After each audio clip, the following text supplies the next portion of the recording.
सबसे पहले शुरुआत बादल देवनाथ आपके साथ ही। टीएमसी में अब भी आपको लग रहा है किसकी साजिश है, वैसे मैं जानना चाहूंगी, और आप किसके पक्ष में ये भी बताइए, क्योंकि अब तो दो धड़ बढ़ चुके हैं, यहां पर साफ समझ में आ रहा है ममता बनर्जी अब क्या करने वाली हैं। आ रही है फ्रेम, ठीक है। और दूसरा बात है, जैसे मैं अटल बिहारी वाजपेयी आडवाणी जी को मैं खुद डायरेक्ट कहता हूँ, मैं सम्मान करता हूँ और ममता बनर्जी को भी सम्मान करता हूँ और ममता बनर्जी के साथ हूँ। और ममता बनर्जी ने हजारों साल का इतिहास रचित कर दिया और उसमें एक बात तो लास्ट में लिखा रहेगा, अमित शाह जी ने एक ममता बनर्जी 70 साल उम्र है उनको हराने के लिए 2.5 लाख का आधा सामरिक बाहिनी अब 550 को सरकारी ऑफिसर को ट्रांसफर कर दिया। 2.5 लाख मिलिट्री एक महिला को हराने के लिए। बार बार कहूंगा क्योंकि ये इतिहास, जब भी ममता बनर्जी का नाम लिखा जाएगा इतिहास में, लास्ट में आएगा ममता बनर्जी को हराने के लिए 2.5 लाख आधा सामरिक बाहिनी भेजा था सेंट्रल गवर्नमेंट ने। मुगाम्बो तो खुश हुआ, लेकिन बंगाल के लोग खुश नहीं हुआ। बंगाल के लोग अभी भी दुखी है।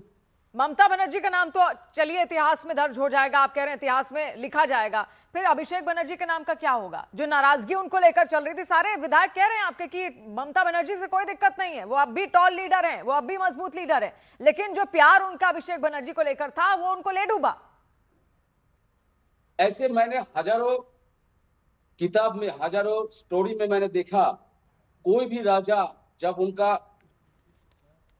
जो सत्ता रहता है, वो जब समस्या खत्म हो जाते हैं, तब उस समय कोई ना कोई एक व्यक्ति रहता है, एक कोई ना कोई मिर्जापुर, मैं अभिषेक बनर्जी को मिर्जापुर नहीं बोल रहा हूं, लेकिन इसके खिलाफ इतना बदनाम किया ईडी सीबीआई इनकम टैक्स देके। एक 40 साल उम्र है, इनको आगे नहीं बढ़ने दे रहा है, क्योंकि इन लोगों को पता है अभिषेक बनर्जी आगे बढ़ेगा तो आगे क्या होगा। तो मैं वही कहूंगा मैडम, फिर मैं कहूंगा जो अभी बंगाल में चल रहा है मैडम, अभी भी टर्चर चल रहा है मैडम। गाली हर जगह में एक एक फोन करके एक एक कारपोरेशन, एक एक मेयर को, एक एक काउंसलर को गाड़ी, और हर दिन झूठा मामला दे रहा है। यानी आपको फंसाया जा रहा है, टीएमसी को फंसाया जा रहा है। आप ये कह रहे हैं टीएमसी को फंसाया जा रहा है, तब जाकर ये सब कुछ हुआ। आनंद रंगनाथन जी, क्या आपको ऐसा लगता है कि टीएमसी को फंसाया जा रहा है? बार बार ईडी सीबीआई की धमकी यहां पर दिखाई गई, तब जाकर इतने सारे विधायक पलटी मार लिए और वो ममता बनर्जी से अलग हो गए, उनकी मीटिंग्स में नहीं आ रहे हैं। ये हर बार बीजेपी डरा क्यों रही है, इतना क्यों डराती है बीजेपी? नमस्कार शिवानी जी, और आपके करोड़ों दर्शकों को नमस्कार, और मेरे फेलो पैनलिस्ट को भी नमस्कार।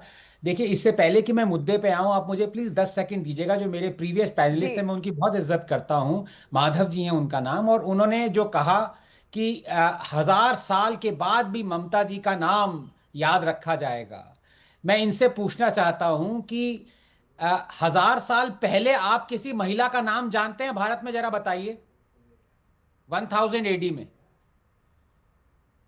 जानता हूं, सबसे पहले जब जानता हूं, हजार सबसे पहले एक महिला का नाम बताइए 1000 एडी में जो थी।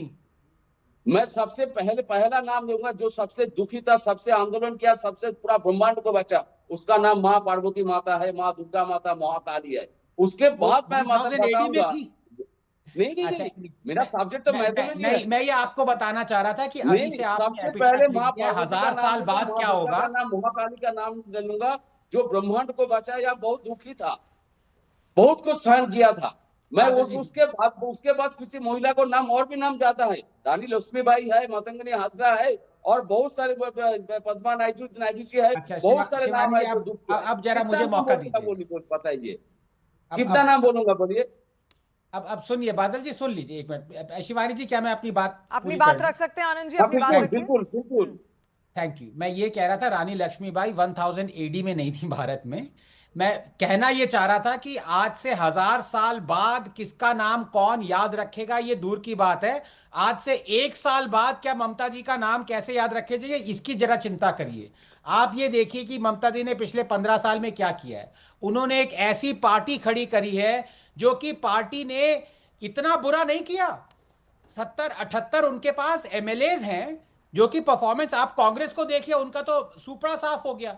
यहां पे 80 एमएलएज के बावजूद भी पूरी पार्टी टूट गई, बिक गई। क्यों? और इसमें मैं इस बात में बिल्कुल सहमत नहीं रखता हूं कि महाराष्ट्र से मान लीजिए पैरेलल्स है और बिल्कुल है। जो शिवसेना के साथ हुआ वो आज टीएमसी के साथ हो रहा है शिवानी, लेकिन जी। वहां पे आप फिर भी कह सकते हैं कि बीजेपी का थोड़ा इंटरेस्ट था उसको तोड़ने के लिए, क्योंकि बीजेपी वहां पे रूल नहीं कर रही थी। यहां पे तो मैसिव मेजोरिटी के साथ बीजेपी अगले 5 साल तक, बीजेपी को क्या पड़ी है कि टीएमसी को तोड़े, कोई इंटरेस्ट नहीं है। ये आर्यू बादल एक्सप्लोजन नहीं देवनाथ, है, ये आर्यू। इंप्लोजन है, ये अंदर से ही टूटे हैं।